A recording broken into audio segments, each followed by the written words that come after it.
بسم اللہ الرحمن الرحیم، اللہ کے نام سے جو رحمان و رحیم ہے۔ یا ایھا الذین آمنوا اذکروا اللہ ذکرا کثیرا وسبحوہ بکرۃ وأصیلا۔ اے لوگو جو ایمان لائے ہو، اللہ کو کثرت سے یاد کرو اور صبح و شام اس کی تسبیح کرتے رہو۔ اس سے مقصود مسلمانوں کو یہ تلقین کرنا ہے کہ جب دشمنوں کی طرف سے اللہ کے رسول پر طعن و تشنی کی بوچھاڑ ہو رہی ہو اور دین حق کو زک پہنچانے کے لیے ذات رسول کو ہدف بنا کر پروپیگنڈے کا طوفان برپا کیا جا رہا ہو، ایسی حالت میں اہل ایمان کا کام نہ تو یہ ہے کہ ان بےہودگیوں کو اطمینان کے ساتھ سنتے رہیں، اور نہ یہ کہ خود بھی دشمنوں کے پھیلائے ہوئے شکوک و شبہات میں مبتلا ہوں، اور نہ یہ کہ جواب میں ان سے گالم گلوچ کرنے لگیں، بلکہ ان کا کام یہ ہے کہ عام دنوں سے بڑھ کر اس زمانے میں خصوصیت کے ساتھ اللہ کو اور زیادہ یاد کریں۔ اللہ کو کثرت سے یاد کرنے کا مفہوم اس سے پہلے بیان کیا جا چکا ہے۔ صبح و شام تسبیح کرنے سے مراد دائماً تسبیح کرتے رہنا ہے، اور تسبیح کے معنی اللہ کی پاکیزگی بیان کرنے کے ہیں، نہ کہ محض دانوں والی تسبیح پھرانے کے۔ هو الذی یصلی علیکم وملائکته لیخرجکم من الظلمات الى النور وکان بالمؤمنین رحیما۔ تحیتهم یوم یلقونه سلام وأعد لهم أجرا كريما۔ وہی ہے جو تم پر رحمت فرماتا ہے اور اس کے ملائکہ تمہارے لیے دعائے رحمت کرتے ہیں تاکہ وہ تمہیں تاریکیوں سے روشنی میں نکال لائے۔ وہ مومنوں پر بہت مہربان ہے۔ جس روز وہ اس سے ملیں گے ان کا استقبال سلام سے ہوگا، اور ان کے لیے اللہ نے بڑا باعزت اجر فراہم کر رکھا ہے۔ مومنوں پر بہت مہربان ہے۔ اس سے مقصود مسلمانوں کو یہ احساس دلانا ہے کہ کفار و منافقین کی ساری جلن اور کڑھن اس رحمت ہی کی وجہ سے ہے جو اللہ کے اس رسول کی بدولت تمہارے اوپر ہوئی ہے۔ اسی کے ذریعے سے ایمان کی دولت تمہیں نصیب ہوئی، کفر و جاہلیت کی تاریکیوں سے نکل کر تم اسلام کی روشنی میں آئے، اور تمہارے اندر یہ بلند اخلاقی اور اجتماعی اوصاف پیدا ہوئے جن کے باعث تم علانیہ دوسروں سے برتر نظر آتے ہو۔ اسی کا غصہ ہے جو حاصل لوگ اللہ کے رسول پر نکال رہے ہیں۔ اس حالت میں کوئی ایسا رویہ اختیار نہ کر بیٹھنا جس سے تم خدا کی اس رحمت سے محروم ہو جاؤ۔ صلاۃ کا لفظ جب اللہ کے صلے کے ساتھ اللہ تعالیٰ کی طرف سے بندوں کے حق میں استعمال ہوتا ہے تو اس کے معنی رحمت، مہربانی اور شفقت کے ہوتے ہیں، اور جب ملائکہ کی طرف سے انسانوں کے حق میں استعمال ہوتا ہے تو اس کے معنی دعائے رحمت کے ہوتے ہیں، یعنی ملائکہ انسانوں کے حق میں اللہ تعالیٰ سے دعا کرتے ہیں کہ تو ان پر فضل فرما اور اپنی عنایات سے انہیں سرفراز کر۔ ایک مفہوم یصلی علیکم کا یہ بھی ہے کہ یشیع عنکم الذکر الجمیل فی عباد اللہ، یعنی اللہ تعالیٰ تمہیں اپنے بندوں کے درمیان ناموری عطا فرماتا ہے اور تمہیں اس درجے کو پہنچا دیتا ہے کہ خلق خدا تمہاری تعریف کرنے لگتی ہے اور ملائکہ تمہاری مدح و ثنا کے چرچے کرتے ہیں۔ ان کا استقبال سلام سے ہوگا۔ اصل الفاظ ہیں تحیتہم یوم یلقونہ سلام، یعنی ان کا تحیہ اس سے ملاقات کے روز سلام ہوگا۔ اس کے تین مطلب ہو سکتے ہیں۔ ایک یہ کہ اللہ تعالیٰ خود السلام علیکم کے ساتھ ان کا استقبال فرمائے گا، جیسا کہ سورہ یاسین میں فرمایا سلام قولا من رب الرحیم، آیت 58۔ دوسرے یہ کہ ملائکہ ان کو سلام کریں گے، جیسے سورہ نحل میں ارشاد ہوا الذین تتوفاہم الملائکۃ طیبین یقولون سلام علیکم ادخلوا الجنۃ بما کنتم تعملون، یعنی جن لوگوں کی روحیں ملائکہ اس حالت میں قبض کریں گے کہ وہ پاکیزہ لوگ تھے، ان سے وہ کہیں گے کہ سلامتی ہو تم پر، داخل ہو جاؤ جنت میں اپنے ان نیک اعمال کی بدولت جو تم دنیا میں کرتے تھے، آیت 32۔ تیسرے یہ کہ وہ خود آپس میں ایک دوسرے کو سلام کریں گے، جیسے سورہ یونس میں فرمایا دعواہم فیہا سبحانک اللہم وتحیتہم فیہا سلام وآخر دعواہم ان الحمد للہ رب العالمین، یعنی وہاں ان کی صدا یہ ہوگی کہ خدایا پاک ہے تیری ذات، ان کا تحیہ ہوگا سلام، اور ان کی تان ٹوٹے گی اس بات پر کہ ساری تعریف اللہ رب العالمین ہی کے لیے ہے، آیت 10۔ یا أيها النبي إنا أرسلناك شاهدا ومبشرا ونذيرا وداعيا إلى الله بإذنه وسراجا منيرا۔ اے نبی، ہم نے تمہیں بھیجا ہے گواہ بنا کر، بشارت دینے والا اور ڈرانے والا بنا کر، اللہ کی اجازت سے اس کی طرف دعوت دینے والا بنا کر، اور روشن چراغ بنا کر۔ اے نبی، مسلمانوں کو نصیحت کرنے کے بعد اب اللہ تعالیٰ اپنے نبی کو خطاب کر کے چند کلمات تسکین ارشاد فرماتا ہے۔ مقصود کلام یہ ہے کہ آپ کو ہم نے یہ کچھ مراتب عالیہ بخشے ہیں، آپ کی شخصیت اس سے بہت بلند ہے کہ یہ مخالفین اپنے بہتان اور افطرا کے طوفان اٹھا کر آپ کا کچھ بگاڑ سکیں، لہذا آپ نہ ان کی شرارتوں سے رنجیدہ ہوں اور نہ ان کے پروپیگنڈے کو پرے کاہ کے برابر بھی کوئی وقت دیں۔ اپنے فرائض منصبی ادا کیے جائیں اور انہیں جو کچھ ان کا جی چاہے بکنے دیجیے۔ اس کے ساتھ ضمناً تمام خلق کو، جس میں مومن و کافر سب شامل ہیں، یہ بتایا گیا ہے کہ ان کا سابقہ کسی معمولی انسان سے نہیں ہے بلکہ ایک بہت بڑی شخصیت سے ہے جس کو اللہ تعالیٰ نے بلند ترین مقام پر سرفراز فرمایا ہے۔ گواہ بنا کر، نبی کو گواہ بنانے کا مفہوم اپنے اندر بڑی وسعت رکھتا ہے، جس میں 3 قسم کی شہادتیں شامل ہیں۔ ایک قولی شہادت، یعنی یہ کہ اللہ کا دین جن حقائق اور اصولوں پر مبنی ہے، نبی ان کی صداقت کا گواہ بن کر کھڑا ہو اور دنیا سے صاف صاف کہہ دے کہ وہی حق ہیں اور ان کے خلاف جو کچھ ہے باطل۔ خدا کی ہستی اور اس کی توحید، ملائکہ کا وجود، وحی کا نزول، حیات بعد الموت کا وقوع اور جنت و دوزخ کا ظہور، خواہ دنیا کو کیسا ہی عجیب معلوم ہو اور دنیا ان باتوں کے پیش کرنے والے کا مذاق اڑائے یا اسے دیوانہ کہے، مگر نبی کسی کی پرواہ کیے بغیر اٹھے اور ہانک پکار کر کہہ دے کہ یہ سب کچھ حقیقت ہے، اور گمراہ ہیں وہ لوگ جو اسے نہیں مانتے۔ اسی طرح اخلاق و تہذیب اور تمدن کے جو تصورات، اقدار، اصول اور ضابطے خدا نے اس پر منکشف کیے ہیں، انہیں اگر ساری دنیا غلط کہتی ہو اور ان کے خلاف چل رہی ہو، تب بھی نبی کا کام یہ ہے کہ انہی کو علل اعلان پیش کرے اور ان تمام خیالات اور طریقوں کو غلط قرار دے جو ان کے خلاف دنیا میں رائج ہو۔ اسی طرح جو کچھ خدا کی شریعت میں حلال ہے، نبی اس کو حلال ہی کہے، خواہ ساری دنیا اسے حرام سمجھتی ہو، اور جو کچھ خدا کی شریعت میں حرام ہے، نبی اس کو حرام ہی کہے، خواہ ساری دنیا اسے حلال و طیب قرار دے رہی ہو۔ دوسرے عملی شہادت، یعنی یہ کہ نبی اپنی پوری زندگی میں اس مسلک کا عملاً مظاہرہ کرے جسے دنیا کے سامنے پیش کرنے کے لیے وہ اٹھا ہے۔ جس چیز کو وہ برائی کہتا ہے اس کے ہر شائبے سے اس کی زندگی پاک ہو، جس چیز کو وہ بھلائی کہتا ہے اس کی اپنی سیرت میں وہ پوری شان کے ساتھ جلوہ گر ہو، جس چیز کو وہ فرض کہتا ہے اسے ادا کرنے میں وہ سب سے بڑھ کر ہو، جس چیز کو وہ گناہ کہتا ہے اس سے بچنے میں کوئی اس کی برابری نہ کر سکے، جس قانون حیات کو وہ خدا کا قانون کہتا ہے اسے نافذ کرنے میں وہ کوئی کسر نہ اٹھا رکھے۔ اس کا اپنا اخلاق و کردار اس بات پر گواہ ہو کہ وہ اپنی دعوت میں کس قدر سچا اور کتنا مخلص ہے، اور اس کی ذات، اس کی تعلیم کا ایسا مجسم نمونہ ہو جسے دیکھ کر ہر شخص معلوم کر لے کہ جس دین کی طرف وہ دنیا کو بلا رہا ہے وہ کس معیار کا انسان بنانا چاہتا ہے، کیا کردار اس میں پیدا کرنا چاہتا ہے اور کیا نظام زندگی اس سے برپا کرانا چاہتا ہے۔ تیسرے اخروی شہادت، یعنی آخرت میں جب اللہ کی عدالت قائم ہو، اس وقت نبی اس امر کی شہادت دے کہ جو پیغام اس کے سپرد کیا گیا تھا وہ اس نے بے کم و کاست لوگوں تک پہنچا دیا، اور ان کے سامنے اپنے قول اور عمل سے حق واضح کر دینے میں اس نے کوئی کوتاہی نہیں کی۔ اسی شہادت پر یہ فیصلہ کیا جائے گا کہ ماننے والے کس جزا کے اور نہ ماننے والے کس سزا کے مستحق ہیں۔ اس سے اندازہ کیا جا سکتا ہے کہ نبی صلی اللہ علیہ وسلم کو شہادت کے مقام پر کھڑا کر کے اللہ تعالیٰ نے کتنی بڑی ذمہ داری آپ پر ڈالی تھی، اور وہ کیسی عظیم شخصیت ہونی چاہیے جو اس مقام بلند پر کھڑی ہو سکے۔ ظاہر بات ہے کہ نبی صلی اللہ علیہ وسلم سے دین حق کی قولی اور عملی شہادت پیش کرنے میں ذرہ برابر بھی کوئی کوتاہی نہیں ہوئی ہے، تبھی تو آخرت میں آپ صلی اللہ علیہ وسلم یہ شہادت دے سکیں گے کہ میں نے لوگوں پر حق پوری طرح واضح کر دیا تھا، اور تبھی اللہ کی حجت لوگوں پر قائم ہوگی۔ ورنہ اگر معاذ اللہ آپ ہی سے یہاں شہادت ادا کرنے میں کوئی کسر رہ گئی ہو تو نہ آپ آخرت میں ان پر گواہ ہو سکتے ہیں اور نہ منکرین حق کے خلاف مقدمہ ثابت ہو سکتا ہے۔ بعض لوگوں نے اس شہادت کو ایمانی پہنانے کی کوشش کی ہے کہ نبی صلی اللہ علیہ وسلم آخرت میں لوگوں کے اعمال پر شہادت دیں گے،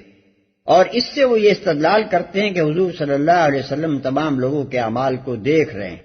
ورنہ بے دیکھے شہادت کیسے دے سکیں گے؟ لیکن قرآن مجید کی روح سے یہ تعویل قطعاً غلط ہے۔ قرآن ہمیں بتاتا ہے کہ لوگوں کے اعمال پر شہادت قائم کرنے کے لیے تو اللہ تعالیٰ نے ایک دوسرا ہی انتظام فرمایا ہے۔ اس غرض کے لیے اس کے فرشتے اور شخص کا نامہ اعمال تیار کر رہے ہیں۔ ملاحظہ ہو سورہ قاف آیات 17 اور 18 اور الکہف آیت 149۔ اور اس کے لیے وہ لوگوں کے اپنے اعضاء سے بھی گواہی لے گا۔ یاسین آیت 65، حامیم السجدہ آیت 20 اور 21۔ رہے انبیاء علیہ السلام تو ان کا کام بندوں کے اعمال پر گواہی دینا نہیں بلکہ اس بات پر گواہی دینا ہے کہ بندوں تک حق پہنچا دیا گیا تھا۔ قرآن صاف فرماتا ہے یوم یجمع اللہ الرسل فیقول ماذا اجبتم قالوا لا علم لنا انک انت علام الغیوب، یعنی جس روز اللہ تمام رسولوں کو جمع کرے گا پھر پوچھے گا کہ تمہاری دعوت کا کیا جواب دیا گیا، تو وہ کہیں گے کہ ہم کو کچھ خبر نہیں، تمام غیب کی باتوں کو جاننے والے تو آپ ہی ہیں۔ المائدہ آیت 109۔ اور اسی سلسلے میں حضرت عیسیٰ علیہ السلام کے متعلق قرآن کہتا ہے کہ جب ان سے عیسائیوں کی گمراہی کے متعلق سوال ہوگا تو وہ عرض کریں گے وَكُنْتُ عَلَيْهِمْ شَهِيدًا مَا دُمْتُ فِيهِمْ فَلَمَّا تَوَفَّيْتَنِي كُنْتَ أَنْتَ الرَّقِيبَ عَلَيْهِمْ، سورہ مائدہ آیت 117۔ یعنی میں جب تک ان کے درمیان تھا اسی وقت تک ان پر گواہ تھا، جب آپ نے مجھے اٹھا لیا تو آپ ہی ان پر نگران تھے۔ یہ آیات اس باب میں بالکل صریح ہیں کہ انبیاء علیہم السلام اعمال خلق کے گواہ نہیں ہوں گے، پھر وہ گواہ کس چیز کے ہوں گے؟ اس کا جواب قرآن اتنی ہی صراحت کے ساتھ یہ دیتا ہے وَكَذَلِكَ جَعَلْنَاكُمْ أُمَّةً وَسَطًا لِتَكُونُوا شُهَدَاءَ عَلَى النَّاسِ وَيَكُونَ الرَّسُولُ عَلَيْكُمْ شَهِيدًا، سورہ بقرہ آیت 143۔ یعنی اور اے مسلمانوں، اسی طرح ہم نے تم کو ایک امت وسط بنایا تاکہ تم لوگوں پر گواہ ہو اور رسول تم پر گواہ ہوں۔ وَيَوْمَ نَبْعَثُ فِي كُلِّ أُمَّةٍ شَهِيدًا عَلَيْهِمْ مِنْ أَنفُسِهِمْ وَجِئْنَا بِكَ شَهِيدًا عَلَى هَؤُلَاءِ، سورہ نحل آیت 89۔ اور جس روز ہم ہر امت میں انہی کے اندر سے ایک گواہ اٹھا کر کھڑا کریں گے جو ان پر گواہی دے گا، اور اے محمد صلی اللہ علیہ وسلم تمہیں ان لوگوں پر گواہ کی حیثیت سے لائیں گے۔ اس سے معلوم ہوا کہ قیامت کے روز نبی صلی اللہ علیہ وسلم کی شہادت اپنی نوعیت میں اس شہادت سے مختلف نہ ہوگی جسے ادا کرنے کے لیے حضور صلی اللہ علیہ وسلم کی امت کو اور ہر امت پر گواہی دینے والے شہداء کو بلایا جائے گا۔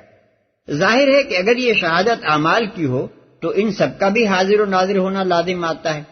اور اگر یہ گواہ صرف اس امر کی شہادت دینے کے لیے بلائے جائیں گے کہ خلق تک اس کے خالق کا پیغام پہنچ گیا تھا تو لامحالہ حضور صلی اللہ علیہ وسلم بھی اسی غرض کے لیے پیش ہوں گے۔ اسی مضمون کی تائید وہ احادیث بھی کرتی ہیں جن کو بخاری، مسلم، ترمذی، ابن ماجہ اور امام احمد وغیرہ نے عبداللہ ابن مسعود، عبداللہ ابن عباس، ابو دردہ اور انس بن مالک اور بہت سے صحابہ رضی اللہ عنہم سے نقل کیا ہے، جن کا مشترک مضمون یہ ہے کہ نبی صلی اللہ علیہ وسلم قیامت کے روز اپنے بعض اصحاب کو دیکھیں گے کہ وہ لائے جا رہے ہیں، مگر وہ آپ صلی اللہ علیہ وسلم کی طرف آنے کے بجائے دوسرے رخ پر جا رہے ہوں گے یا دھکے لے جا رہے ہوں گے۔ حضور صلی اللہ علیہ وسلم ان کو دیکھ کر عرض کریں گے کہ خدایا یہ تو میرے صحابی ہیں۔ اس پر اللہ تعالیٰ فرمائے گا کہ تم نہیں جانتے کہ تمہارے بعد انہوں نے کیا کرتوت کی ہیں۔ یہ مضمون اتنے صحابہ سے اتنی کثیر سندوں کے ساتھ نقل ہوا ہے کہ اس کی صحت میں کسی شبے کی گنجائش نہیں، اور اس سے یہ بات صریحاً ثابت ہوتی ہے کہ نبی صلی اللہ علیہ وسلم اپنی امت کے ایک ایک شخص اور اس کی ایک ایک حرکت کے شاہد قطعاً نہیں ہیں۔ رہی وہ حدیث جس میں یہ ذکر آیا ہے کہ حضور صلی اللہ علیہ وسلم کے سامنے آپ کی امت کے اعمال پیش کیے جاتے ہیں، تو وہ کسی طرح بھی اس مضمون سے متعارض نہیں ہے، اس لیے کہ اس کا حاصل صرف یہ ہے کہ اللہ تعالیٰ حضور صلی اللہ علیہ وسلم کو امت کے حالات سے باخبر رکھتا ہے۔ اس کے یہ معنی کب ہیں کہ حضور صلی اللہ علیہ وسلم ہر شخص کے اعمال کا عینی مشاہدہ فرما رہے ہیں، ڈرانے والا بنا کر۔ یہاں اس فرق کو ملحوظ رکھیے کہ کسی شخص کا بطور خود ایمان و عمل صالح پر اچھے انجام کی بشارت دینا اور کفر و بدعملی پر برے انجام سے ڈرانا اور بات ہے، اور کسی کا اللہ تعالیٰ کی طرف سے مبشر و نذیر بنا کر بھیجا جانا بالکل ہی ایک دوسری بات۔ جو شخص اللہ تعالیٰ کی طرف سے اس منصب پر معمور ہو وہ تو اپنی بشارت اور اپنے انذار کے پیچھے لازماً ایک اقتدار رکھتا ہے جس کی بنا پر اس کی بشارتوں اور اس کی تنبیہوں کو قانونی حیثیت حاصل ہو جاتی ہے۔ اس کا کسی کام پر بشارت دینا یہ معنی رکھتا ہے کہ جس احکم الحاکمین کی طرف سے وہ بھیجا گیا ہے وہ اس کام کے پسندیدہ اور مستحق اجر ہونے کا اعلان کر رہا ہے، لہذا وہ یقیناً فرض یا واجب یا مستحب ہے اور اس کا کرنے والا ضرور اجر پائے گا، اور اس کا کسی کام کے برے انجام کی خبر دینا یہ معنی رکھتا ہے کہ قادر مطلق اس کام سے منع کر رہا ہے، لہذا وہ ضرور گناہ اور حرام ہے اور یقیناً اس کا مرتکب سزا پائے گا۔ یہ حیثیت کسی غیر معمور کی بشارت اور تنبیہ کو کبھی حاصل نہیں ہو سکتی۔ دعوت دینے والا بنا کر، یہاں بھی ایک عام مبلغ کی تبلیغ اور نبی کی تبلیغ کے درمیان وہی فرق ہے جس کی طرف اوپر اشارہ کیا گیا ہے۔ دعوت اللہ تو ہر مبلغ دیتا ہے اور دے سکتا ہے، مگر وہ اللہ کی طرف سے اس کام پر مامور نہیں ہوتا۔ اس کے برعکس نبی اللہ کے اذن یعنی سینکشن سے دعوت دینے اٹھتا ہے۔ اس کی دعوت نری تبلیغ نہیں ہے، بلکہ اس کے پیچھے بھی اس کے بھیجنے والے رب العالمین کی فرمانروائی کا زور ہوتا ہے۔ اسی بنا پر اللہ کے بھیجے ہوئے داعی کی مزاحمت خود اللہ کے خلاف جنگ قرار پاتی ہے، جس طرح دنیاوی حکومتوں میں سرکاری کام انجام دینے والے سرکاری ملازم کی مزاحمت خود حکومت کے خلاف جنگ سمجھی جاتی ہے۔ وَبَشِّرِ الْمُؤْمِنِينَ بِأَنَّ لَهُم مِّنَ اللَّهِ فَضْلًا كَبِيرًا، بشارت دے دو ان لوگوں کو جو تم پر ایمان لائے ہیں کہ ان کے لیے اللہ کی طرف سے بڑا فضل ہے۔ وَلَا تُطِعِ الْكَافِرِينَ وَالْمُنَافِقِينَ وَدَعْ أَذَاهُمْ وَتَوَكَّلْ عَلَى اللَّهِ وَكَفَى بِاللَّهِ وَكِيلًا، اور ہرگز نہ دبو کفار و منافقین سے، کوئی پرواہ نہ کرو ان کی اذیت رسانی کی، اور بھروسہ کر لو اللہ پر، اللہ ہی اس کے لیے کافی ہے کہ آدمی اپنے معاملات اس کے سپرد کر دے۔ یا ایھا الذین آمنوا اذا نکحتم المؤمنات ثم طلقتموهن من قبل ان تمسوهن فما لكم عليهن من عدة تعتدونها فمتعوهن وسرحوهن سراحا جميلا۔ اے لوگو جو ایمان لائے ہو، جب تم مومن عورتوں سے نکاح کرو اور پھر انہیں ہاتھ لگانے سے پہلے طلاق دے دو تو تمہاری طرف سے ان پر کوئی عدت لازم نہیں ہے جس کے پورے ہونے کا تم مطالبہ کر سکو، لہذا انہیں کچھ مال دو اور بھلے طریقے سے رخصت کر دو، ہاتھ لگانے سے پہلے طلاق دے دو۔ یہ عبارت اس باب میں صریح ہے کہ یہاں لفظ نکاح کا اطلاق صرف عقد پر کیا گیا ہے۔ علماء لغت میں اس امر پر بہت کچھ اختلاف ہوا ہے کہ عربی زبان میں نکاح کے اصل معنی کیا ہیں۔ ایک گروہ کہتا ہے کہ یہ لفظ وطی اور عقد کے درمیان لفظاً مشترک ہے، دوسرا گروہ کہتا ہے کہ یہ ان دونوں میں معناً مشترک ہے، تیسرا کہتا ہے کہ اس کے اصل معنی عقد تزویج کے ہیں اور وطی کے لیے اس کو مجازاً استعمال کیا جاتا ہے، اور چوتھا کہتا ہے کہ اس کے اصل معنی وطی کے ہیں اور عقد کے لیے یہ مجازاً استعمال کیا جاتا ہے۔ اس کے ثبوت میں ہر گروہ نے کلام عرب سے شواہد پیش کرنے کی کوشش کی ہے، لیکن راغب اصفہانی نے پورے زور کے ساتھ یہ دعویٰ کیا ہے کہ لفظ نکاح کے اصل معنی عقد ہی کے ہیں، پھر یہ لفظ استعارتاً جمع کے لیے استعمال کیا گیا ہے، اور یہ بات محال ہے کہ اس کے اصل معنی جمع کے ہوں اور استعارے کے طور پر اسے عقد کے لیے استعمال کیا گیا ہو۔ اس کی دلیل وہ یہ دیتے ہیں کہ جتنے الفاظ بھی جمع کے لیے عربی زبان یا دنیا کی کسی دوسری زبان میں حقیقتاً وضع کیے گئے ہیں وہ سب فحش ہیں۔ کوئی شریف آدمی کسی مہذب مجلس میں ان کو زبان پر لانا بھی پسند نہیں کرتا۔ اب آخر یہ کیسے ممکن ہے کہ جو لفظ حقیقتاً اس فعل کے لیے وضع کیا گیا ہو اسے کوئی معاشرہ شادی بیاہ کے لیے مجاز و استعارے کے طور پر استعمال کرے؟ اس معنی کو ادا کرنے کے لیے تو دنیا کی ہر زبان میں مہذب الفاظ ہی استعمال کیے گئے ہیں، نہ کہ فحش الفاظ۔ جہاں تک قرآن اور سنت کا تعلق ہے ان میں نکاح ایک اصطلاحی لفظ ہے جس سے مراد یا تو مجرد عقد ہے یا پھر وطی بعد عقد، لیکن وطی بلا عقد کے لیے اس کو کہیں استعمال نہیں کیا گیا۔ اس طرح کی وطی کو تو قرآن اور سنت زنا اور صفاح کہتے ہیں، نہ کہ نکاح۔ بھلے طریقے سے رخصت کر دو، یہ ایک منفرد آیت ہے جو غالباً اسی زمانے میں طلاق کا کوئی مسئلہ پیدا ہو جانے پر نازل ہوئی تھی، اس لیے پچھلے سلسلہ بیان اور بعد کے سلسلہ بیان کے درمیان اس کو رکھ دیا گیا ہے۔ اس ترتیب سے یہ بات خود مترشح ہوتی ہے کہ یہ تقریر ما سبق کے بعد اور تقریر ما بعد سے پہلے نازل ہوئی تھی۔ اس آیت سے جو قانونی احکام نکلتے ہیں ان کا خلاصہ یہ ہے: 1. آیت میں اگرچہ مومن عورتوں کا لفظ استعمال کیا گیا ہے، جس سے بظاہر یہ گمان کیا جا سکتا ہے کہ کتابی عورتوں کے معاملے میں قانون وہ نہیں ہے جو یہاں بیان ہوا ہے، لیکن تمام علماء امت کا اس پر اتفاق ہے کہ مانن یہی حکم کتابیات کے بارے میں بھی ہے،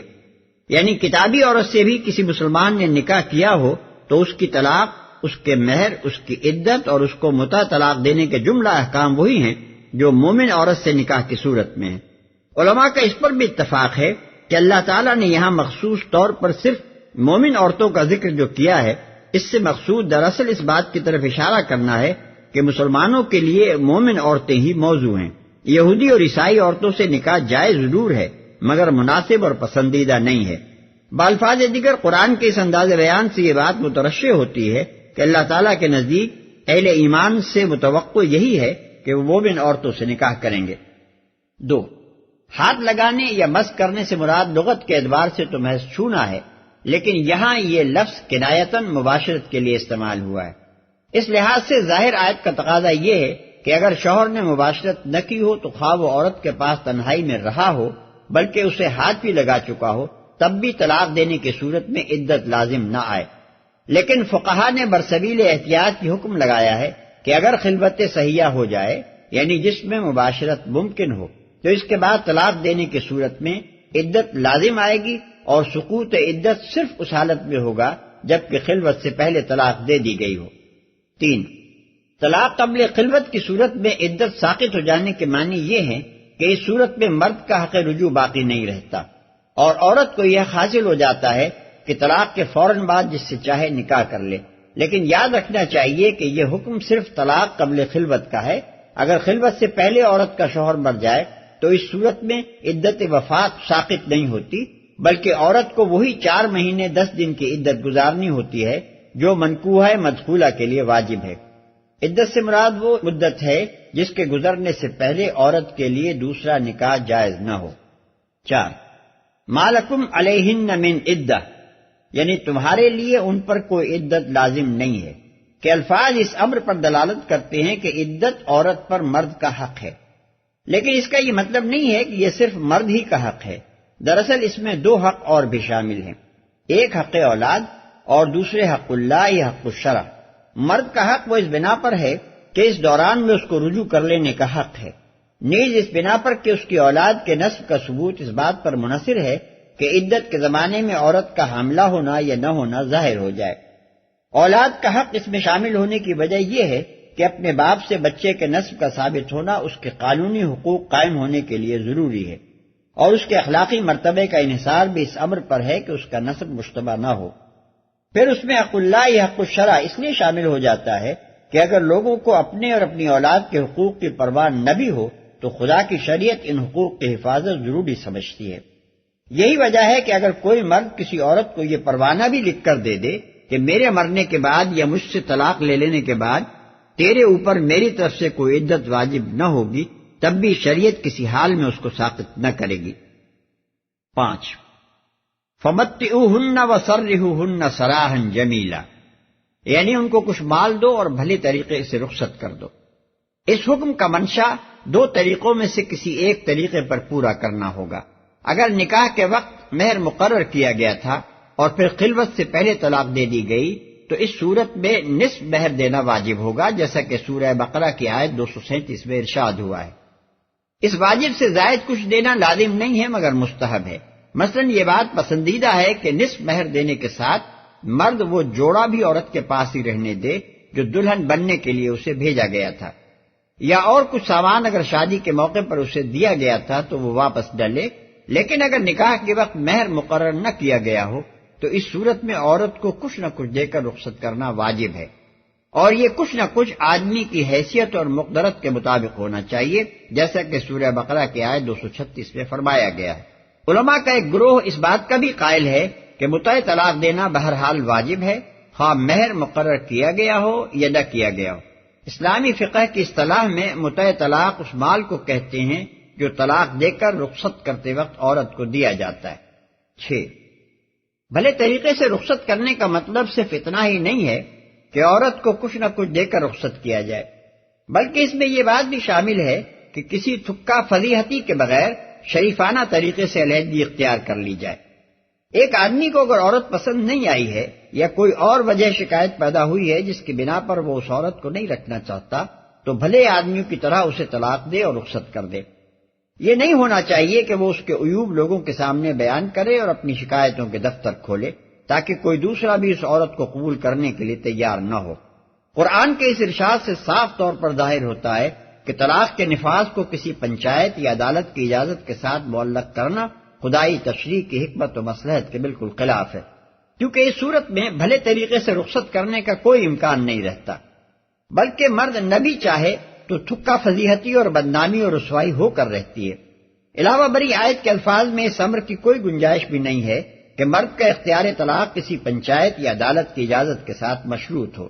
آیت بالکل صراحت کے ساتھ ناکہ کو طلاق کا اختیار دے رہی ہے اور اسی پر یہ ذمہ داری ڈال رہی ہے کہ اگر وہ ہاتھ لگانے سے پہلے عورت کو چھوڑنا چاہے تو لازماً نصف مہر دے کر یا اپنی حیثیت کے مطابق کچھ مال دے کر چھوڑے۔ اس سے آیت کا مقصود صاف یہ معلوم ہوتا ہے کہ طلاق کو کھیل بننے سے روکنے کے لیے مرد پر مالی ذمہ داری کا ایک بوجھ ڈال دیا جائے تاکہ وہ خود ہی اپنے اختیار طلاق کو سوچ سمجھ کر استعمال کرے اور دو خاندانوں کے اندرونی معاملے میں کسی بیرونی مداخلت کی نوبت نہ آنے پائے،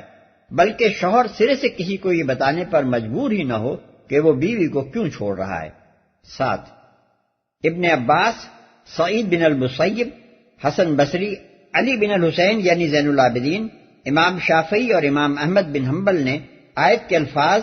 جب تم نکاح کرو پھر طلاق دے دو سے یہ استدلال کیا ہے کہ طلاق اسی صورت میں واقع ہوتی ہے جبکہ اس سے پہلے نکاح ہو چکا ہو۔ نکاح سے پہلے طلاق بے اثر ہے، اس لیے کہ اگر کوئی شخص یوں کہے کہ اگر میں فلاں عورت سے یا فلاں قبیلے یا قوم کی عورت سے یا کسی عورت سے نکاح کروں تو اس پر طلاق ہے، تو یہ قول لغو و بے معنی ہے، اس سے کوئی طلاق واقع نہیں ہو سکتی۔ اس خیال کی تائید میں یہ حدیث پیش کی جاتی ہیں کہ حضور صلی اللہ علیہ وسلم نے فرمایا ابن آدم جس چیز کا مالک نہیں ہے اس کے بارے میں طلاق کا اختیار استعمال کرنے کا وہ حق نہیں رکھتا۔ احمد، ابو داؤد، ترمذی، ابن ماجہ۔ اور لا طلاق قبل النکاح یعنی نکاح سے پہلے کوئی طلاق نہیں، ابن ماجہ۔ مگر فقہا کی ایک بڑی جماعت یہ کہتی ہے کہ اس آیت اور ان احادیث کا اطلاق صرف اس بات پر ہوتا ہے کہ کوئی شخص ایک غیر عورت کو جو اس کے نکاح میں نہ ہو یوں کہے کہ تجھ پر طلاق ہے یا میں نے تجھے طلاق دی۔ یہ قول بلا شبہ لغو ہے جس پر کوئی قانونی نتیجہ مترتب نہیں ہوتا، لیکن اگر وہ یوں کہے کہ اگر میں تجھ سے نکاح کروں تو تجھ پر طلاق ہے تو یہ نکاح سے پہلے طلاق دینا نہیں ہے، بلکہ دراصل وہ شخص اس امر کا فیصلہ اور اعلان کرتا ہے کہ جب وہ عورت اس کے نکاح میں آئے گی تو اس پر طلاق وارد ہوگی۔ یہ قول لغو اور بے اثر نہیں ہو سکتا، بلکہ جب بھی وہ عورت اس کے نکاح میں آئے گی اسی وقت اس پر طلاق پڑ جائے گی۔ یہ مسلک جن فقہا کا ہے ان کے درمیان پھر اس امر میں اختلاف ہوا ہے کہ اس نوعیت کے ایقاع طلاق کی وسعت کس حد تک ہے۔ امام ابو حنیفہ رحمۃ اللہ علیہ، امام محمد رحمۃ اللہ علیہ اور امام ظفر رحمۃ اللہ علیہ کہتے ہیں کہ خواہ کوئی شخص عورت یا قوم یا قبیلے کی تخصیص کرے یا مثال کے طور پر عام بات اس طرح کہے کہ جس عورت سے بھی میں نکاح کروں اس پر طلاق ہے، دونوں صورتوں میں طلاق واقع ہو جائے گی۔ ابو بکر جساس نے یہی رائے حضرت عمر، عبداللہ ابن مسعود، ابراہیم نخعی، مجاہد اور عمر بن عبدالعزیز رحمہ اللہ سے بھی نقل کی ہے۔ سفیان ثوری اور عثمان البتی کہتے ہیں کہ طلاق صرف اس صورت میں پڑے گی جب کہنے والا یوں کہے کہ اگر میں فلاں عورت سے نکاح کروں تو اس پر طلاق ہے۔ حسن بن صالح، لیث بن سعد اور عامر الشعبی کہتے ہیں کہ اس طرح کی طلاق عمومیت کے ساتھ بھی پڑ سکتی ہے بشرطے کہ اس میں کسی نوع کی تخصیص ہو۔ مثلا آدمی نے یوں کہا ہو کہ اگر میں فلاں خاندان یا فلاں قبیلے یا فلاں شہر یا ملک یا قوم کی عورت سے نکاح کروں تو اس پر طلاق ہے۔ ابن ابی لیلہ اور امام مالک رحمۃ اللہ علیہ اوپر کی رائے سے اختلاف کرتے ہوئے مزید شرط یہ لگاتے ہیں کہ اس میں مدت کا بھی تعین ہونا چاہیے۔ مثلا اگر آدمی نے یوں کہا ہو کہ اگر میں اس سال یا آئندہ 10 سال کے اندر فلاں عورت یا فلاں گروہ کی عورت سے نکاح کروں تو اس پر طلاق ہے، تب یہ طلاق واقع ہوگی، ورنہ نہیں۔ بلکہ امام مالک رحمۃ اللہ علیہ اس پر اتنا اضافہ اور کرتے ہیں کہ اگر یہ مدت اتنی طویل ہو جس میں اس شخص کا زندہ رہنا متوقع نہ ہو تو اس کا قول بے اثر رہے گا۔ يا أيها النبي إنا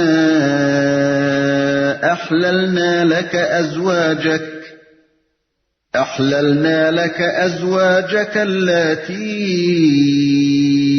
آتيت أجورهن وما ملكت يمينك مما أفاء الله عليك وبنات عمك وبنات عماتك وبنات خالك وبنات خالاتك اللاتي هاجرن معك وامرأة مؤمنة إن وهبت نفسها للنبي إن أراد النبي أن يستنكحها خالصة لك من دون المؤمنين قد علمنا ما فرضنا عليهم في أزواجهم وما ملكت أيمانهم لكي لا يكون عليك حرج وكان الله غفورا رحيما۔ اے نبی، ہم نے تمہارے لیے حلال کر دی تمہاری وہ بیویاں جن کے مہر تم نے ادا کیے ہیں، اور وہ عورتیں جو اللہ کی عطا کردہ لونڈیوں میں سے تمہاری ملکیت میں آئیں، اور تمہاری وہ چچا زاد اور پھوپھی زاد اور ماموں زاد اور خالہ زاد بہنیں جنہوں نے تمہارے ساتھ ہجرت کی ہے، اور وہ مومن عورت جس نے اپنے آپ کو نبی کے لیے حبا کیا ہو اگر نبی اسے نکاح میں لینا چاہے۔ یہ رعایت خالصتاً تمہارے لیے ہے، دوسرے مومنوں کے لیے نہیں ہے۔ ہم کو معلوم ہے کہ عام مومنوں پر ان کی بیویوں اور لونڈیوں کے بارے میں ہم نے کیا حدود عائد کیے ہیں۔ تمہیں ان حدود سے ہم نے اس لیے مستثنا کیا ہے تاکہ تمہارے اوپر کوئی تنگی نہ رہے، اور اللہ غفور و رحیم ہے۔ جن کے مہر تم نے ادا کیے ہیں، یہ دراصل جواب ہے ان لوگوں کے اعتراض کا جو کہتے تھے کہ محمد صلی اللہ علیہ وسلم دوسرے لوگوں کے لیے تو بیک وقت 4 سے زیادہ بیویاں رکھنا ممنوع قرار دیتے ہیں، مگر خود انہوں نے یہ 5ویں بیوی کیسے کر لی؟ اس اعتراض کی بنیاد یہ تھی کہ حضرت زینب رضی اللہ عنہا سے نکاح کے وقت نبی صلی اللہ علیہ وسلم کی 4 بیویاں موجود تھیں۔ ایک حضرت سودا رضی اللہ عنہا جن سے سن 3 قبل ہجرت میں آپ نے نکاح کیا تھا، دوسری حضرت عائشہ رضی اللہ عنہا جن سے نکاح تو 3 قبل ہجرت میں ہو چکا تھا مگر ان کی رخصتی شوال 1 ہجری میں ہوئی تھی، تیسری حضرت حفصہ رضی اللہ عنہا جن سے شعبان 3 ہجری میں آپ کا نکاح ہوا، اور چوتھی حضرت ام سلمہ رضی اللہ عنہا جنہیں حضور صلی اللہ علیہ وسلم نے شوال 4 ہجری میں زوجیت کا شرف عطا فرمایا۔ اس طرح حضرت زینب رضی اللہ عنہا آپ صلی اللہ علیہ وسلم کی 5ویں بیوی تھی۔ اس پر کفار و منافقین جو اعتراض کر رہے تھے اس کا جواب اللہ تعالیٰ یہ دے رہا ہے کہ اے نبی صلی اللہ علیہ وسلم، تمہاری یہ 5 بیویاں جنہیں مہر دے کر تم اپنے نکاح میں لائے ہو ہم نے تمہارے لیے حلال کی ہیں۔ دوسرے الفاظ میں اس جواب کا مطلب یہ ہے کہ عام مسلمانوں کے لیے 4 کی قید لگانے والے بھی ہم ہی ہیں، اور اپنے نبی کو اس قید سے مستثنی کرنے والے بھی ہم خود ہیں۔ اگر وہ قید لگانے کے ہم مجاز تھے تو آخر اس استثناء کے مجاز ہم کیوں نہیں ہیں؟ اس جواب کے بارے میں یہ بات پھر ملحوظ خاطر رہنی چاہیے کہ اس سے مقصود کفار و منافقین کو مطمئن کرنا نہیں تھا، بلکہ ان مسلمانوں کو مطمئن کرنا تھا جن کے دلوں میں مخالفین اسلام وسوسے ڈالنے کی کوشش کر رہے تھے۔ انہیں چونکہ یقین تھا کہ یہ قرآن اللہ کا کلام ہے اور اللہ تعالیٰ کے اپنے الفاظ میں نازل ہوا ہے، اس لیے قرآن کی ایک محکم آیت کے ذریعے سے اللہ تعالیٰ نے اعلان فرمایا کہ نبی نے 4 بیویوں کے عام قانون سے اپنے آپ کو خود مستثنا نہیں کر لیا ہے، بلکہ یہ استثناء کا فیصلہ ہمارا کیا ہوا ہے۔ نبی اسے نکاح میں لینا چاہے۔ 5ویں بیوی کو حضور صلی اللہ علیہ وسلم کے لیے حلال کرنے کے علاوہ اللہ تعالیٰ نے اس آیت میں حضور صلی اللہ علیہ وسلم کو چند مزید اقسام کی عورتوں سے بھی نکاح کی اجازت عطا فرمائی۔ 1، وہ عورتیں جو اللہ کی عطا کردہ لونڈیوں میں سے آپ کی ملکیت میں آئیں۔ اس اجازت کے مطابق حضور صلی اللہ علیہ وسلم نے غزوہ بنو قریظہ کے سبایا میں سے حضرت ریحانہ رضی اللہ عنہا، غزوہ بنی المصطلق کے سبایا میں سے حضرت جویریہ رضی اللہ عنہا، غزوہ خیبر کے سبایا میں سے حضرت صفیہ رضی اللہ عنہا اور مقوقہ سے مصر کی بھیجی ہوئی حضرت ماریہ قبطیہ رضی اللہ عنہ کو اپنے لیے مخصوص فرمایا۔ ان میں سے مقدم الذکر 3 کو آپ نے آزاد کر کے ان سے نکاح کیا تھا، لیکن حضرت ماریہ رضی اللہ عنہا سے بربنائے ملک یمین تمتع فرمایا۔ ان کے بارے میں یہ ثابت نہیں ہے کہ آپ صلی اللہ علیہ وسلم نے ان کو آزاد کر کے ان سے نکاح کیا ہو۔ 2، آپ کی چچا زاد، ماموں زاد، پھوپھی زاد اور خالہ زاد بہنوں میں سے وہ خواتین جنہوں نے ہجرت میں آپ صلی اللہ علیہ وسلم کا ساتھ دیا ہو۔ آیت میں آپ صلی اللہ علیہ وسلم کے ساتھ ہجرت کرنے کا جو ذکر آیا ہے اس کا مطلب یہ نہیں ہے کہ وہ ہجرت کے سفر میں آپ صلی اللہ علیہ وسلم کے ساتھ رہی ہوں، بلکہ یہ تھا کہ وہ بھی اسلام کی خاطر راہ خدا میں ہجرت کر چکی ہوں۔ حضور صلی اللہ علیہ وسلم کو اختیار دیا گیا کہ ان رشتہ دار مہاجر خواتین میں سے بھی آپ صلی اللہ علیہ وسلم جس سے چاہے نکاح کر سکتے ہیں۔ چنانچہ اس اجازت کے بعد آپ صلی اللہ علیہ وسلم نے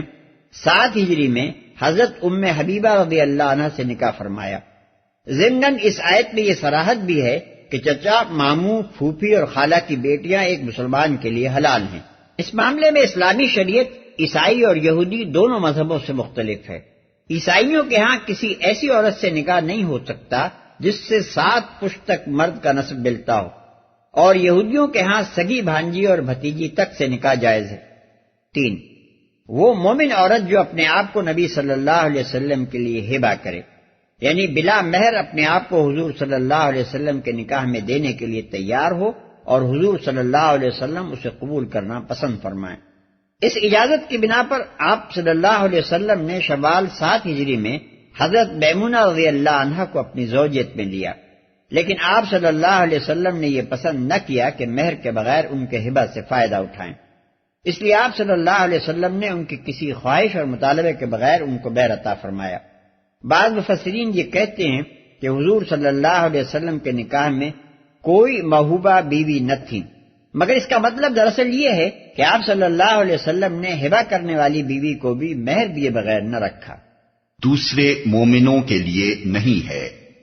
اس فقرے کا تعلق اگر صرف قریب کے فقرے سے مانا جائے تو مطلب یہ ہوگا کہ دوسرے کسی مسلمان کے لیے یہ جائز نہیں ہے کہ کوئی عورت اپنے آپ کو اس کے لیے ہبہ کرے اور وہ بلا مہر اس سے نکاح کر لے،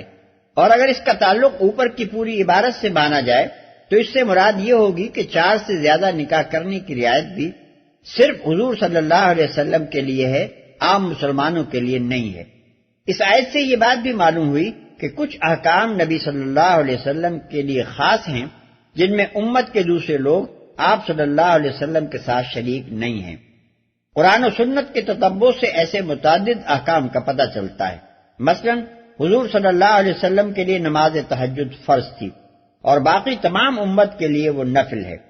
آپ صلی اللہ علیہ وسلم کے لیے اور آپ کے خاندان والوں کے لیے صدقہ لینا حرام ہے اور کسی دوسرے کے لیے وہ حرام نہیں ہے۔ آپ صلی اللہ علیہ وسلم کی میراث تقسیم نہ ہو سکتی تھی۔ باقی سب کی میراث کے لیے وہ احکام ہیں جو سورہ نساء میں بیان ہوئے ہیں۔ آپ صلی اللہ علیہ وسلم کے لیے 4 سے زائد بیویاں حلال کی گئیں۔ بیویوں کے درمیان عدل آپ صلی اللہ علیہ وسلم پر واجب نہیں کیا گیا۔ اپنے نفس کو ہبہ کرنے والی عورت سے بلا مہر نکاح کرنے کی آپ کو اجازت دی گئی، اور آپ صلی اللہ علیہ وسلم کی وفات کے بعد آپ کی بیویاں تمام امت پر حرام کر دی گئیں۔ ان میں سے کوئی خصوصیت بھی ایسی نہیں ہے جو حضور صلی اللہ علیہ وسلم کے علاوہ کسی مسلمان کو حاصل ہو۔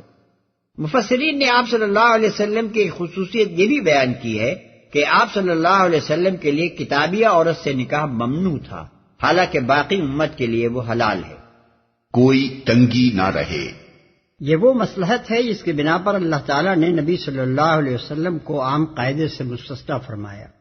تنگی نہ رہے کا مطلب یہ نہیں ہے کہ نعوذ باللہ آپ صلی اللہ علیہ وسلم کی خواہشات نفسانی بہت بڑھی ہوئی تھیں،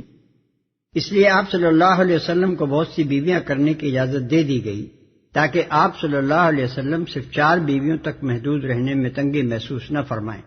اس فقرے کا یہ مطلب صرف وہی شخص لے سکتا ہے جو تعصب میں اندھا ہو کر اس بات کو بھول جائے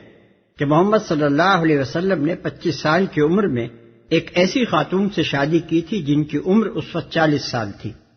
اور پورے 25 برس تک آپ صلی اللہ علیہ وسلم ان کے ساتھ نہایت خوشگوار ازدواجی زندگی بسر کرتے رہے۔ پھر جب ان کا انتقال ہو گیا تو آپ صلی اللہ علیہ وسلم نے ایک اور سن رسیدہ خاتون حضرت سودا رضی اللہ عنہ سے نکاح کیا اور پورے 4 سال تک تنہا وہی آپ صلی اللہ علیہ وسلم کی بیوی رہیں۔ اب آخر کون صاحب عقل اور ایماندار آدمی یہ تصور کر سکتا ہے کہ 53 سال کی عمر سے گزر جانے کے بعد ایک حضور صلی اللہ علیہ وسلم کی خواہشات نفسانی بڑھتی چلی گئیں اور آپ صلی اللہ علیہ وسلم کو زیادہ سے زیادہ بیویوں کی ضرورت پیش آنے لگی۔ دراصل تنگی نہ رہنے کا مطلب سمجھنے کے لیے ضروری ہے کہ آدمی ایک طرف تو اس کار عظیم کو نگاہ میں رکھے جس کی ذمہ داری اللہ تعالیٰ نے آپ صلی اللہ علیہ وسلم کے اوپر ڈالی تھی، اور دوسری طرف ان حالات کو سمجھے جن میں یہ کار عظیم انجام دینے کے لیے آپ کو مامور کیا گیا تھا۔ تعصب سے ذہن کو پاک کر کے جو شخص بھی ان دونوں حقیقتوں کو سمجھ لے گا وہ بخوبی جان لے گا کہ بیویوں کے معاملے میں آپ صلی اللہ علیہ وسلم کو کھلی اجازت دینا کیوں ضروری تھا، اور 4 کی قید میں آپ صلی اللہ علیہ وسلم کے لیے کیا تنگی تھی۔ حضور صلی اللہ علیہ وسلم کے سپرد جو کام کیا گیا تھا وہ یہ تھا کہ آپ صلی اللہ علیہ وسلم ایک ان گھڑ قوم کو جو اسلامی نقطہ نظر ہی سے نہیں بلکہ عام تہذیب و تمدن کے نقطہ نظر سے بھی ناتراشیدہ تھی، ہر شعبہ زندگی میں تعلیم و تربیت دے کر ایک اعلیٰ درجے کی مہذب و شائستہ اور پاکیزہ قوم بنائیں۔ اس غرض کے لیے صرف مردوں کو تربیت دینا کافی نہ تھا بلکہ عورتوں کی تربیت بھی اتنی ہی ضروری تھی، مگر جو اصول تمدن و تہذیب سکھانے کے لیے آپ مامور کیے گئے تھے ان کی روح سے مردوں اور عورتوں کا آزادانہ اختلاط ممنوع تھا، اور اس قاعدے کو توڑے بغیر آپ صلی اللہ علیہ وسلم کے لیے عورتوں کو براہ راست خود تربیت دینا ممکن نہ تھا۔ اس بنا پر عورتوں میں کام کرنے کی صرف یہی ایک صورت آپ صلی اللہ علیہ وسلم کے لیے ممکن تھی کہ مختلف عمروں اور ذہنی صلاحیتوں کی متعدد خواتین سے آپ صلی اللہ علیہ وسلم نکاح کریں، ان کو براہ راست خود تعلیم و تربیت دے کر اپنی مدد کے لیے تیار کریں، اور پھر ان سے شہری اور بدوی اور جوان اور ادھیڑ اور بوڑھی ہر قسم کی عورتوں کو دین سکھانے اور اخلاق و تہذیب کے نئے اصول سمجھانے کا کام لیں۔ اس کے علاوہ نبی صلی اللہ علیہ وسلم کے سپرد یہ خدمت بھی کی گئی تھی کہ پرانے جاہلی نظام زندگی کو ختم کر کے اس کی جگہ اسلامی نظام زندگی عملاً قائم کر دیں۔ اس خدمت کی انجام دہی میں جاہلی نظام کے علمبرداروں سے جنگ ناگزیر تھی، اور یہ کشمکش ایک ایسے ملک میں پیش آ رہی تھی جہاں قبائلی طرز زندگی اپنی مخصوص روایات کے ساتھ رائج تھا۔ ان حالات میں دوسری تدابیر کے ساتھ آپ صلی اللہ علیہ وسلم کے لیے یہ بھی ضروری تھا کہ آپ صلی اللہ علیہ وسلم مختلف خاندانوں میں نکاح کر کے بہت سی دوستیوں کو پختہ اور بہت سی عداوتوں کو ختم کر دیں۔ چنانچہ جن خواتین سے آپ صلی اللہ علیہ وسلم نے شادیاں کی ان کے ذاتی اوصاف کے علاوہ ان کے انتخاب میں یہ مصلحت بھی کم و بیش شامل تھی۔ حضرت عائشہ رضی اللہ عنہا اور حضرت حفصہ رضی اللہ عنہا کے ساتھ نکاح کر کے آپ صلی اللہ علیہ وسلم نے حضرت ابوبکر رضی اللہ عنہ اور حضرت عمر رضی اللہ عنہ کے ساتھ اپنے تعلقات کو اور زیادہ گہرا اور مستحکم کر لیا۔ حضرت ام سلمہ رضی اللہ عنہا اس خاندان کی بیٹی تھیں جس سے ابو جہل اور خالد بن ولید رضی اللہ عنہ کا تعلق تھا، اور حضرت ام حبیبہ رضی اللہ عنہا ابو سفیان کی بیٹی تھیں۔ ان شادیوں نے بڑی حد تک ان خاندانوں کی دشمنی کا زور توڑ دیا، بلکہ ام حبیبہ رضی اللہ عنہ کے ساتھ حضور صلی اللہ علیہ وسلم کا نکاح ہونے کے بعد تو ابو سفیان پھر کبھی حضور صلی اللہ علیہ وسلم کے مقابلے پر نہ آیا۔ حضرت صفیہ رضی اللہ عنہا، جویریہ رضی اللہ عنہا اور ریحانہ رضی اللہ عنہا یہودی خاندانوں سے تھیں۔ انہیں آزاد کر کے جب حضور صلی اللہ علیہ وسلم نے ان سے نکاح کیے تو آپ صلی اللہ علیہ وسلم کے خلاف یہودیوں کی سرگرمیاں ٹھنڈی پڑ گئیں، کیونکہ اس زمانے کی عربی روایات کے مطابق جس شخص سے کسی قبیلے کی بیٹی بیاہی جاتی تھی وہ صرف لڑکی کے خاندان ہی کا نہیں بلکہ پورے قبیلے کا داماد سمجھا جاتا تھا، اور داماد سے لڑنا بڑے عار کی بات تھی۔ معاشرے کی عملی اصلاح اور اس کی جاہلانہ رسوم کو توڑنا بھی آپ صلی اللہ علیہ وسلم کے فرائض منصبی میں شامل تھا۔ چنانچہ ایک نکاح آپ صلی اللہ علیہ وسلم کو اس مقصد کے لیے بھی کرنا پڑا، جیسا کہ اسی سورہ احزاب میں مفصل بیان ہو چکا ہے۔ یہ مصلحتیں اس بات کی مقتضی تھیں کہ نبی صلی اللہ علیہ وسلم کے لیے نکاح کے معاملے میں کوئی تنگی باقی نہ رکھی جائے، تاکہ جو کار عظیم آپ صلی اللہ علیہ وسلم کے سپرد کیا گیا تھا اس کی ضروریات کے لحاظ سے آپ جتنے نکاح کرنا چاہیں کر لیں۔ اس بیان سے ان لوگوں کے خیال کی غلطی بھی واضح ہو جاتی ہے جو سمجھتے ہیں کہ تعدد ازواج صرف چند خاص شخصی ضرورتوں کی خاطر ہی جائز ہے، اور ان کے ماسوا کوئی غرض ایسی نہیں ہو سکتی جس کے لیے یہ جائز ہو۔ ظاہر بات ہے کہ نبی صلی اللہ علیہ وسلم نے جو ایک سے زائد نکاح کیے ان کی وجہ یہ نہ تھی کہ بیوی بیمار تھی یا بانجھ تھی یا اولاد نرینہ نہ تھی یا کچھ یتیموں کی پرورش کا مسئلہ درپیش تھا۔ ان محدود شخصی ضروریات کے بغیر آپ صلی اللہ علیہ وسلم نے تمام نکاح یا تو تبلیغی و تعلیمی ضروریات کے لیے کیے، یا اصلاح معاشرہ کے لیے، یا سیاسی و اجتماعی مقاصد کے لیے۔ سوال یہ ہے کہ جب اللہ نے خود تعدد ازواج کو ان چند گنی چنی مخصوص اغراض تک جن کا آج نام لیا جا رہا ہے محدود نہیں رکھا، اور اللہ کے رسول صلی اللہ علیہ وسلم نے ان کے سوا بہت سے دوسرے مقاصد کے لیے متعدد نکاح کیے، تو کوئی دوسرا شخص کیا حق رکھتا ہے کہ قانون میں اپنی طرف سے چند قیود تجویز کرے اور اوپر سے دعویٰ یہ کرے کہ یہ حد بندیاں وہ شریعت کے مطابق کر رہا ہے؟ دراصل ان ساری حد بندیوں کی جڑ یہ مغربی تخیل ہے کہ تعدد ازواج بجائے خود ایک برائی ہے۔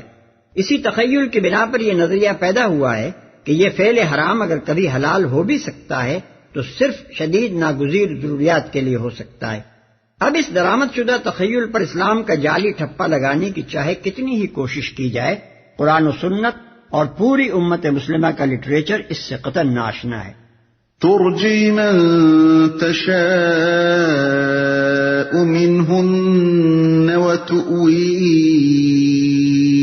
إليك من تشاء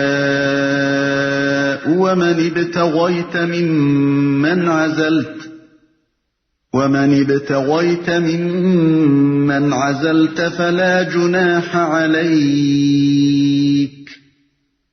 ذلك أدنى أن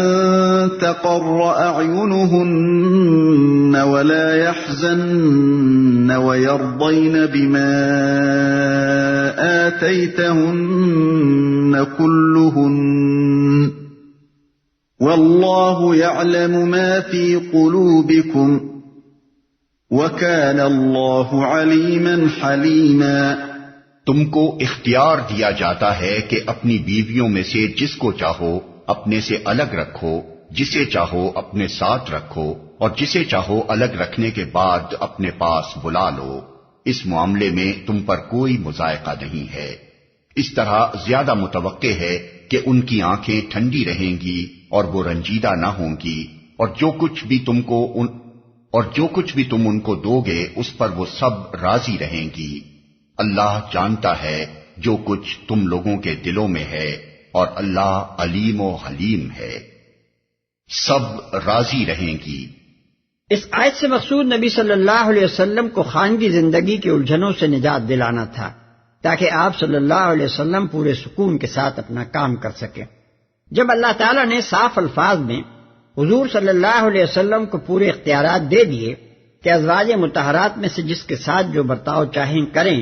تو اس بات کا کوئی امکان نہ رہا کہ یہ مومن خواتین آپ کو کسی طرح پریشان کرتی یا آپس میں مسابقت اور رقابت کے جھگڑے پیدا کر کے آپ کے لیے الجھنیں پیدا کرتی۔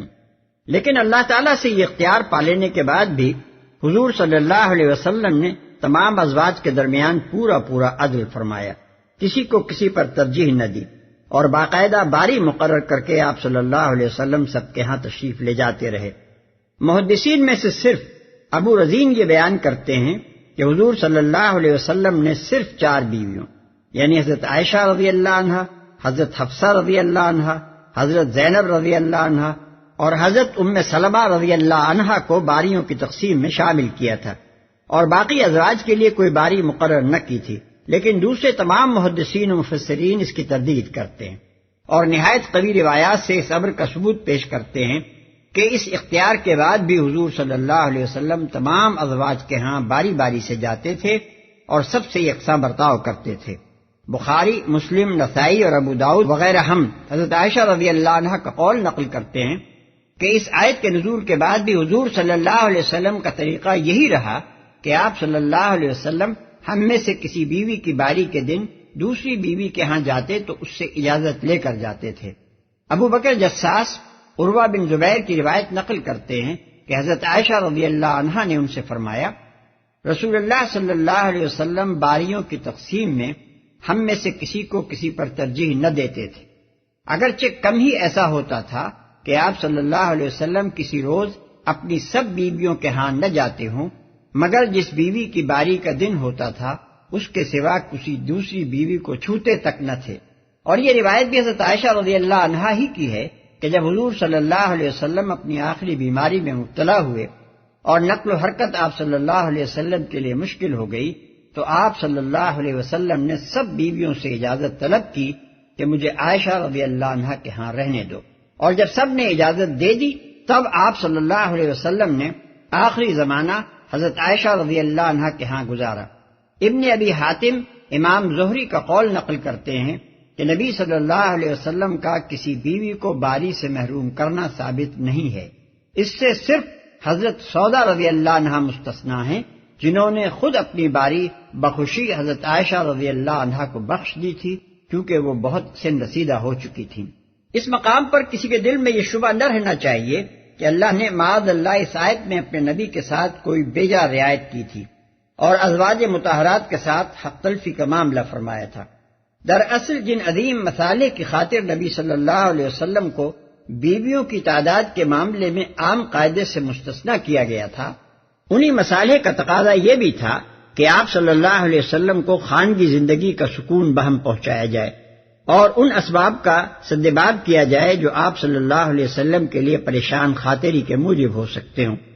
ازواج مطہرات کے لیے یہ ایک بہت بڑا شرط تھا کہ انہیں نبی صلی اللہ علیہ وسلم جیسی بزرگ ترین ہستی کی زوجیت حاصل ہوئی، اور اس کی بدولت ان کو یہ موقع نصیب ہوا کہ دعوت و اصلاح کے اس عظیم الشان کام میں آپ صلی اللہ علیہ وسلم کے رفیق کار بنے جو رہتی دنیا تک انسانیت کی فلاح کا ذریعہ بننے والا تھا۔ اس مقصد کے لیے جس طرح نبی صلی اللہ علیہ وسلم غیر معمولی ایثار و قربانی سے کام لے رہے تھے اور تمام صحابہ کرام رضوان اللہ تعالی علیہم اجمعین اپنی حد استطاعت تک قربانیاں کر رہے تھے، اسی طرح ازواج مطہرات کا بھی یہ فرض تھا کہ ایثار سے کام لے۔ اس لیے اللہ تعالیٰ کے اس فیصلے کو تمام ازواج رسول صلی اللہ علیہ وسلم نے بخوشی قبول کیا۔ اللہ علیم و حلیم ہے۔ یہ تنبیہ ہے ازواج مطہرات کے لیے بھی اور دوسرے تمام لوگوں کے لیے بھی۔ ازواج مطہرات کے لیے تنبیہ اس بات کی ہے کہ اللہ کا یہ حکم آ جانے کے بعد اگر وہ دل میں بھی کبیرہ خاطر ہوں گی تو گرفت سے نہ بچ سکیں گی،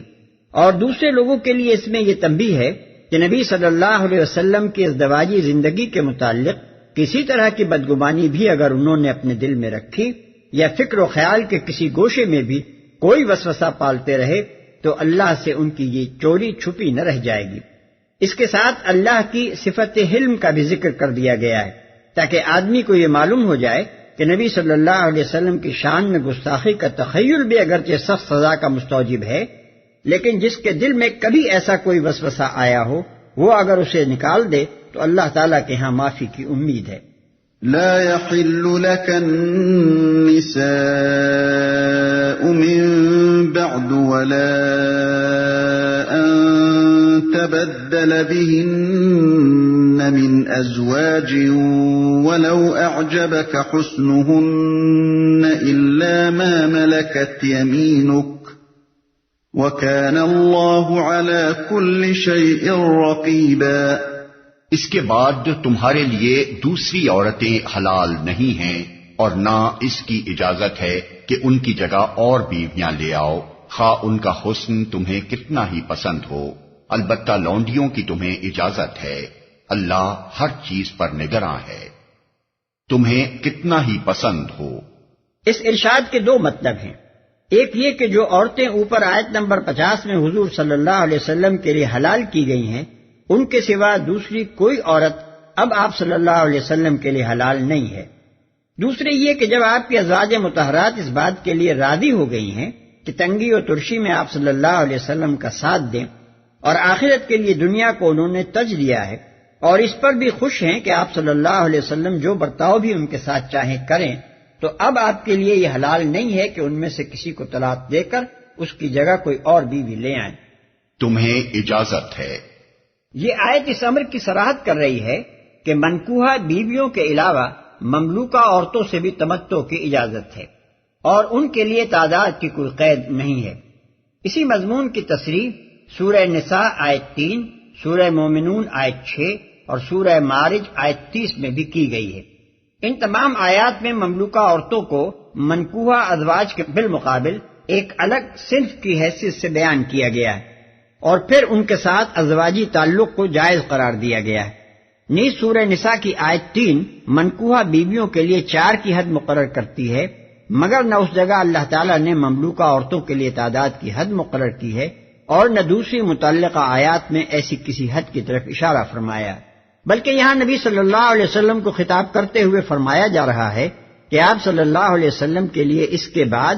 دوسری عورتوں سے نکاح کرنا یا موجودہ بیویوں میں سے کسی کو طلاق دے کر دوسری بیوی لانا تو حلال نہیں ہے، البتہ مملوکہ عورتیں حلال ہیں۔ اس سے صاف ظاہر ہے کہ مملوکہ عورتوں کے معاملے میں کوئی حد مقرر نہیں ہے، لیکن اس کا یہ مطلب نہیں ہے کہ خدا کی شریعت یہ گنجائش مالدار لوگوں کو بے حساب لونڈیاں خرید کر عیاشی کرنے کے لیے دیتی ہے۔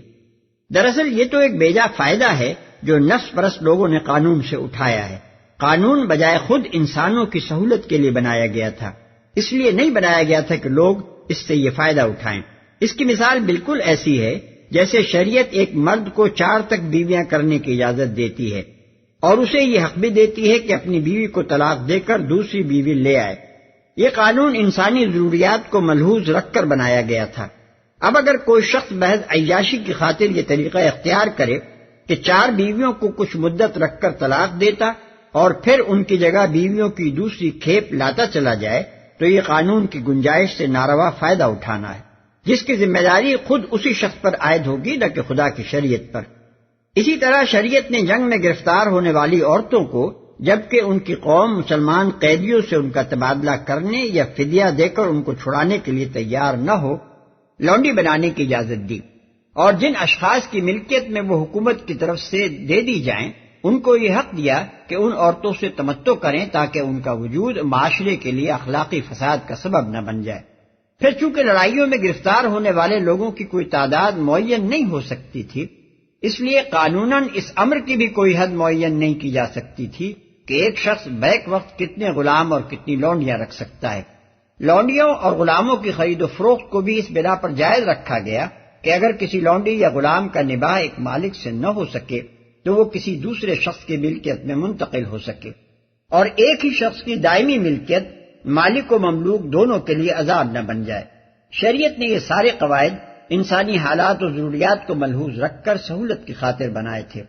اگر ان کو مالدار لوگوں نے عیاشی کا ذریعہ بنا لیا تو اس کا الزام انہی پر ہے نہ کہ شریعت پر۔